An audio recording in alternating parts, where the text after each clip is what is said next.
नमस्कार, मैं हूँ कुमार अनिल। सात रंग इंडिया में आपका स्वागत है। और आप देख रहे हैं मेरे सामने दो मुनिवर बैठे हुए हैं।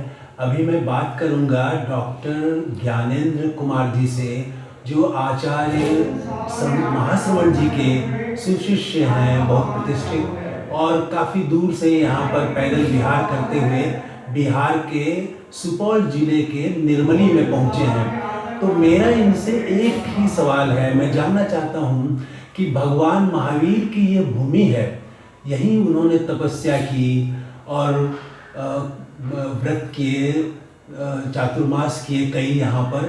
तो ये भगवान महावीर की भूमि है, यहीं से उन्होंने पूरी दुनिया को मैत्री का सिद्धांत दिया। सबसे मैत्री, चाहे हिंदू हो, मुसलमान हो, कोई धर्म का हो। तो इस बिहार में कैसे मैत्री का भाव मजबूत हो, तो मैं चाहूँगा कि आचार्य मुनिवर डॉक्टर ज्ञानेंद्र जी इस पर कुछ बताएं। श्रवण भगवान महावीर स्वामी को वंदन। परम पावन आचार्य श्री महाश्रमण जी को वंदन। हम निर्मली में तेरा पंथ धर्म संघ का 160वां मर्यादा महोत्सव मना रहे हैं। मर्यादा महोत्सव जैन धर्म के एक संप्रदाय तेरापन का अपना मौलिक उत्सव है और इस प्रकार का उत्सव अन्य किसी भी संस्था या धर्म का नहीं देखने मिलता है। यहाँ मर्यादा और अनुशासन का ही बोलबाला है और उसी का उत्सव मनाया जाता है। मर्यादाओं का स्वीकरण भी होता है, मर्यादाओं का उच्चारण भी होता है और मर्यादाएं दिल से पाली जाती है, डर से नहीं। अच्छा, दिल से पाली जाती है, हृदय से। जी जी। तो ये धर्म संघ, जिसके साधु साध्वी लगभग 800 साधु साध्वी समनिया हैं और लाखों श्रावक हैं, वे एक ही आचार्य के निर्देश के अंदर चलते हैं। अच्छा अच्छा। उन लोगों के अंदर सामाजिक प्रेम, पारिवारिक प्रेम, जो इस धर्म का संदेश है, मर्यादा और अनुशासन, उसके कारण काफ़ी देखने को मिलता है। जी। मैत्री भगवान महावीर का संदेश है कि मैत्री के बिना अहिंसा नहीं होती। अच्छा अच्छा जी। तो मैत्री होगी तो ही अहिंसा होगी। बिल्कुल। हम क्रूर विचार रखेंगे और अहिंसक बनना चाहेंगे, दूसरे के साथ में द्वेष भावना रखेंगे और अहिंसक बनना चाहेंगे, ये कभी संभव नहीं है। जी जी। बिहार प्रांत भगवान महावीर की तपोभूमि, भगवान महावीर की उपदेश भूमि, भगवान महावीर की विचरण भूमि, और इस भूमि के अंदर भगवान के इतने उपदेश के परमाणु बिखरे हुए हैं। आज देखता हूँ तो ऐसे लगता है कि भगवान महावीर की भूमि,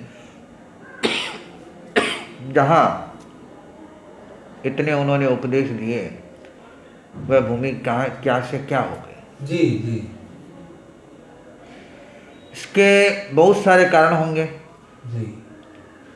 परंतु एक कारण जो मैं बताना चाहता हूँ कि जब जब नशा बढ़ता है, जी, तब तब अपराध बढ़ता है, और जब अपराध बढ़ता है तो मैत्री की धाराएं सूख जाती हैं। मैत्री हर व्यक्ति के लिए जरूरी है, हर परिवार के लिए जरूरी है, हर समाज के लिए जरूरी है। मैत्री के बिना हम एक दूसरे से जुड़े नहीं रह सकते। जब व्यक्ति व्यक्ति मैत्री भाव से जुड़ जाते हैं, तब अपने आप अपराध खत्म हो जाते हैं। तो इसके लिए बिहार के लिए यही संदेश है कि मैत्री भाव का विकास करें और प्रमोद भाव का विकास करें। मैत्री भाव और प्रमोद भाव। हाँ, क्योंकि प्रमोद भाव जो है एक दूसरे की उन्नति में सहभागी बने, प्रसन्नता व्यक्त करें। प्रसन्नता व्यक्त। और प्रसन्नता, अगर कोई उन्नति करता है तो हमारी प्रसन्नता है। जी। हम उन्नति देख करके जलन पैदा कर लेते हैं अपने भीतर, जो जलन पैदा होती है और यही मैत्री को तोड़ देती है। जी, जलन भाव मैत्री को तोड़ देती है। जी। चाहे वो किसी भी रूप में होना जलन। जी। तो ये कि हम मैत्री और प्रमोद भाव का विकास करेंगे तो समाज की जो व्यवस्था है वह एक अलग ही प्रकार की होगी। परिवारों की व्यवस्था है वो भी अलग प्रकार की होगी। मतलब इतनी समरसता आ जाएगी, इतनी सुंदरता आ जाएगी, कैसे लगेगा कि ये उन महापुरुषों की भूमि है जिन महापुरुषों ने अहिंसा, प्रेम, दया का सिद्धांत दिया, संदेश दिया। और इस धरती से पुनः वह संदेश पहुँचे पूरे देश भर में और विश्व के अंदर। कहते हैं ना, भारत विश्व गुरु था। जी। विश्व गुरु था तो किन के बल पर था? आपको ये खोजना होगा कि वो किन के बल पर था। बिल्कुल बिल्कुल। अगर खोजने जाएंगे तो बिहार भूमि उसकी मूल में आएगा ही, क्योंकि बिहार की भूमि में जो महापुरुष पैदा हुए उन्होंने जो उपदेश दिया उसी उपदेश को पूरे विश्व ने माना और उसके ऊपर चलने की उन्होंने प्रतिबद्धता बताई। इसलिए भारत विश्व गुरु के उस सम्मान में पहुंचा, हाँ, पहचाना गया था और आज भी वह बन सकता है। उसी उपदेश को हम वापस जन जन तक पहुंचाएं और उस उपदेश पर चलें और उस उपदेश को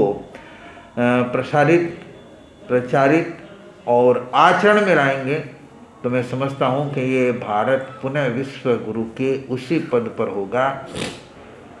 तो बिहार के लिए गौरव की बात है कि हमारे यहीं के उपदेश ने ही हमें विश्व गुरु बनाया था इस पूरे भारत को। जी जी जी। तो ये है हमारा नया वीडियो और देखिए बिहार के लिए बहुत बड़ा संदेश दिया है दोनों मुनिवर ने। तो आप जरूर विचार करेंगे और इसे अमल में लाएंगे। धन्यवाद, थैंक यू, आभार।